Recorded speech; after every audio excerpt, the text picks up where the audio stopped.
Everyone should have the passage Native American, traditional Native American homes. The first thing we're going to do is we're going to look at the questions. So I'm just going to read those out loud.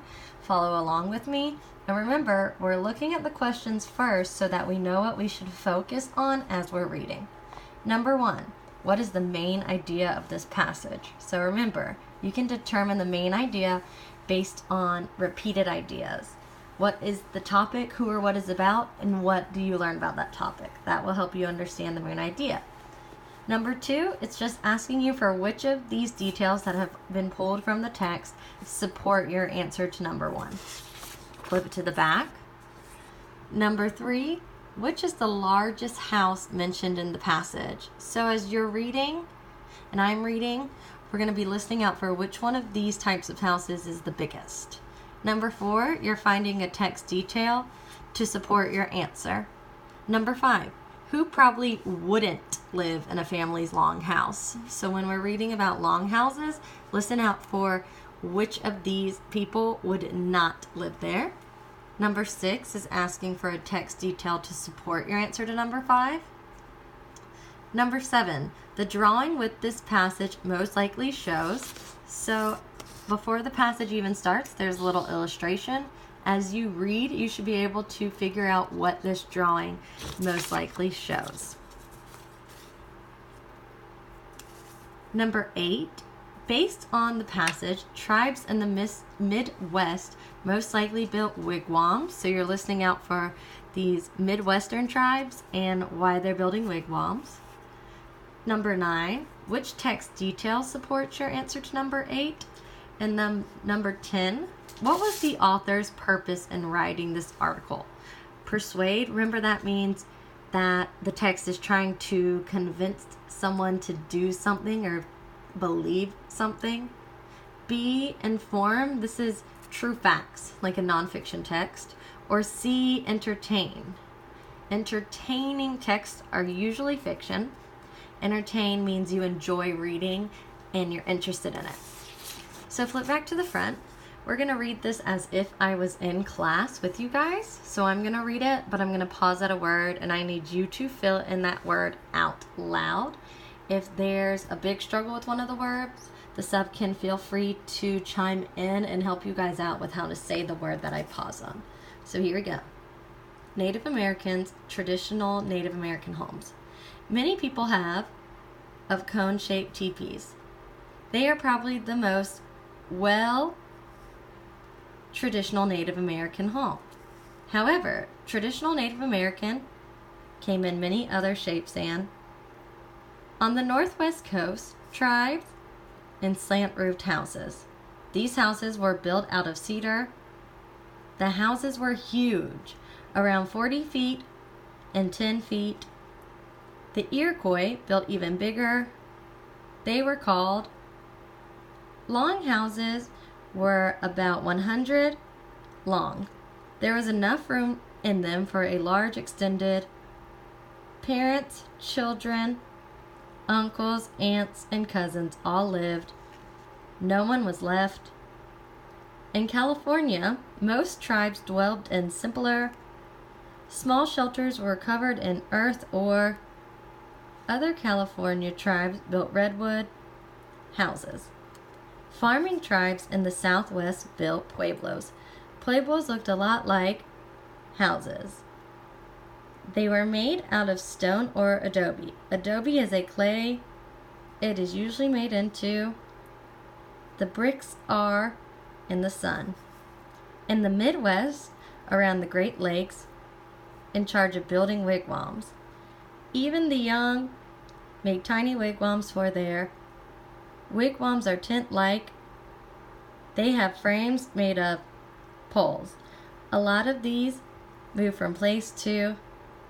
Everyone had their belongings on there. When they moved, all they left were the frames of their. The next step is, I have assigned you guys partners, and the sub has a copy of this. So I'm going to read those partners aloud. Sub, when I get done reading and giving instructions, you can pause it so that the students can see who their partner is. So When I say go, you're going to get with your assigned partner, or you can see there's a couple groups of 3. Now, if your partner is not here, sorry, but you're going to have to do it alone. I even told the sub, do not let students pick their own pairs or join a pair if their partner is missing, okay? I paired you with a purpose. So, if I'm Nazoria and Del Reese isn't here, sorry, Nazoria's going to have to do it by herself. She just can't say, my partner's not here, so I'll go work with Michael and Jade. All right, so when I say go, the following people will get together and you'll answer the questions. Nazoria and Del Reese, you will work together. Leonardo and Skylar. Jabari and Kylea. Michael and Jade. One group of 3 is going to be Jordan, London, and Ketzali. The other group of 3 is going to be Hayden, Ronald, and Avian. These are my only 2 groups of 3. Josiah and Trinity, you will work together. Carrie and Kayla. Amir and Nick. Xavier and Malachi. Lainey and Sarah. Keon and Zion. You guys are all going to work together, okay? So again, you can pause on this so everyone can see who they're supposed to be paired with. You guys, there's only there's only 10 questions. I'm going to ask the sub to give you 15 minutes to complete all 10 of these questions. So, as soon as you find your partner and get seated, I want the sub, if you could just pause on this so they can see who they are working with, and then set a timer for 15 minutes. So, go ahead, find your partner, and get started. Okay, so your 15 minutes should be up. I need you to head back to your own desk. I need the sub to pick one person to pass out highlighters. Once you get a highlighter, stand behind your desk, but leave your text on your desk, okay? All right, once everybody gets a highlighter, I want you to walk to someone else's seat and sit there. We are going to grade this together. All right, here we go. Number 1, what is the main idea of this passage? A, Native Americans all lived in the same house. B, different tribes built different kinds of houses. C, in most tribes, women always built the houses. Or D, Native American houses were very small. The correct answer for number 1 is B. If your person got that, leave it alone. If they got it wrong, you can highlight question 1. Number 2, which text details support your answer to number 1? A, many people have heard of cone-shaped teepees. B, parents, children, grandparents, uncles and aunts and cousins all live together. C, everyone had to carry their belongings on their back. D, Native American houses came in many other shapes and sizes. Number 2, the answer should be D. So again, if they got it correct, just leave it B. If they got it wrong, highlight number 2. 1B, 2D. Moving on. All right. Number 3, which is the largest house mentioned in the text? So I would have to go back and figure out which one of these houses was actually the largest. If you go back in your text, you would see that the correct answer is B, the longhouse. And then number 4, which text details support your answer to number 3? A, longhouses are 100 feet long. Well, I know I said longhouses were the biggest. 100 feet. Let's see if that actually is the biggest. B, the houses were huge, around 40 feet wide and 10 feet high. Even if something's 40 by 10, this 100 feet long still beats that. C, they are probably the most well-recognized traditional Native American home. Just because you recognize something doesn't mean it's the largest. Or D, all of the Native American homes were the same size. This is not even a sentence from the text, okay? So, the correct answer for number 4 is A. Number 5, who probably wouldn't live in a family's longhouse? So if you went back in the text, there's a sentence in there that lists out all of the different type of people who live in a longhouse. That included son, cousin, grandmother. It did not include a stranger. So number 5 is D. Which text detail supports your answer to number 5? No one was left out. Parents, children, grandparents, uncles, aunts, and cousins all lived together. In the Midwest, around the Great Lakes, women were in charge of building wigwams. I mean, this is talking about wigwams. Our questions about longhouses. That's basically thrown in there to see if you're paying attention. Or D, the text does not give enough detail to answer question number 5. So, number 6, the correct answer is B, listing out all those family members that live in the longhouse. Number 7, the drawing with this passage most likely shows.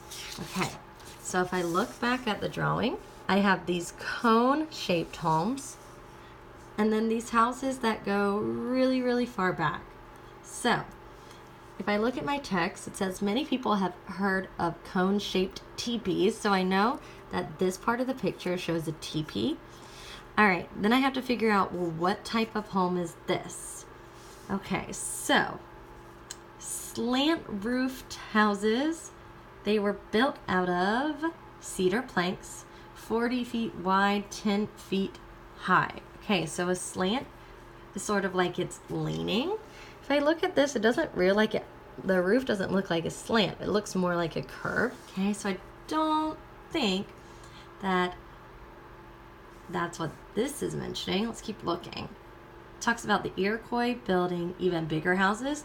They were long houses. They're 100 feet long. Okay, so this looks pretty long, so possibly it could be a long house. Then it's talking about small shelters that were covered in earth or brush, built with redwood planks. Okay, I could maybe understand. Maybe these look like planks, but brush looks like trees, branches. I'm not really sure if I see that going on there. Pueblos, they said they look like apartments. They're made out of bricks. This does not look like any apartment I've seen. Doesn't look like it's made out of bricks. And then wigwams. Okay, so it said they're tent-like houses. Ooh, so maybe that could also be a wigwam. It kind of looks like a tent. Okay, but it says tent-like houses. They have frames made out of wooden poles. Okay, I don't really see any poles in this guy, but again, maybe this. So let's look at our answer choices. Option A, teepees and longhouses. Okay, we noticed both of those. Wigwams and pueblos. Maybe the wigwams, but pretty sure the pueblos was the one that looked like an apartment made out of bricks. Didn't see any of that going on. So again, here we go. We have pueblos and longhouses. So no. Ooh, wigwams and teepees. Now, wigwams, we talked about how they looked like a tent, and maybe they could reference this first picture. But we also said that this could be a teepee. So option D is saying one of these is a wigwam, one of these is a teepee. That doesn't match up if we think that this could be either a wigwam or a teepee. So for number 7, the correct answer is A. Teepees, this cone shape, and longhouses. Look how long and far back that sucker goes. All right, number 8. Based on the passage, tribes in the Midwest most likely built wigwams, A, because they wanted to fit many family members into them. So it was the longhouse that was talking about family members. B, because they could be packed up easily when moved. C, because they were out of adobe and stone. Again, that's talking about a different kind of home. D, because they're out of redwood planks. The correct answer for number 8 is B, because they could be packed up easily when moved. Number 9. Which text detail supports your answer to number 8? They have frames made of wooden poles. That doesn't let me know you can pack them up easy. In California, most tribes dwelled in simpler homes. Again, how does that show me they could be packed up easily? The bricks are dried in the sun. Or when they moved, all they left behind were the frames of their wigwams. So, not only does this talk about wigwams, which is what number 8 is asking about, it also supports that they moved with them, just like my answer. So number 9 is D. And then last but not least, number 10. What was the author's purpose in writing this article? So this article gave us facts about different types of Native American homes. It's a non-fiction text. It's all true. So the author's purpose was B, to inform.